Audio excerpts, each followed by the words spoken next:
একটি মর্মান্তিক ঘটনার পর নড়েচড়ে বসেছে প্রশাসন ও শিশু অধিকার সংক্রান্ত সংস্থাগুলি।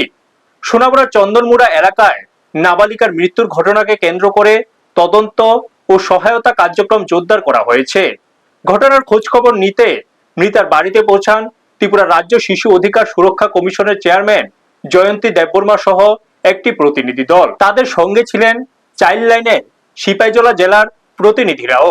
প্রতিনিধি দল প্রথমে চন্দনমুড়ায় মৃতার বাড়িতে গিয়ে পরিবারের সদস্য ও স্থানীয় বাসিন্দাদের সঙ্গে কথা বলেন। পরবর্তীতে তারা ওই কিশোরীর বিদ্যালয়ে গিয়ে কর্তৃপক্ষ ও ছাত্রছাত্রীদের সঙ্গে কথা বলেন। সেখানে শিশুদের বিভিন্ন সমস্যা মোকাবিলায় কি করণীয় সে বিষয়েও সচেতনতামূলক আলোচনা করেন কমিশনের চেয়ারম্যান। এরপর প্রতিনিধি দল সোনামুড়া থানায় গিয়ে ওসি তাপস দাসের সঙ্গে সাক্ষাৎ করেন এবং ঘটনার সুষ্ঠু তদন্তের মাধ্যমে দোষীদের কঠোর শাস্তির দাবি জানান।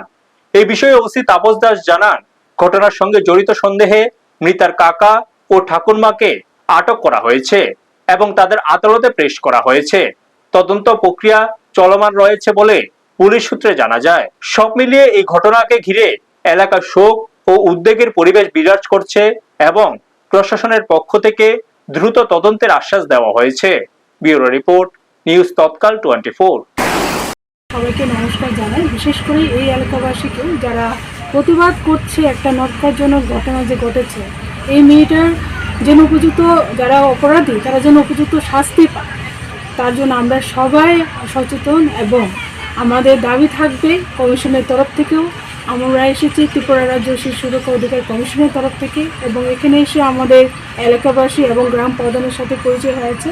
ওনাদের সঙ্গে আমরা যা শুনেছি কথাবার্তা বলে, সেটা খুবই দুঃখজনক এবং মেয়েটা যেন সুবিচার পায় তার জন্য আমরা কমিশন সর্বোত্তমভাবে চেষ্টা করব অবশ্যই। এবং আমরা স্কুলে আর সোনামুড়া পিএসেও যাব, এই বিষয়ে যেন শক্ত হাতে তাদের যেন অবশ্যই সাজা হয় যারা অপরাধী।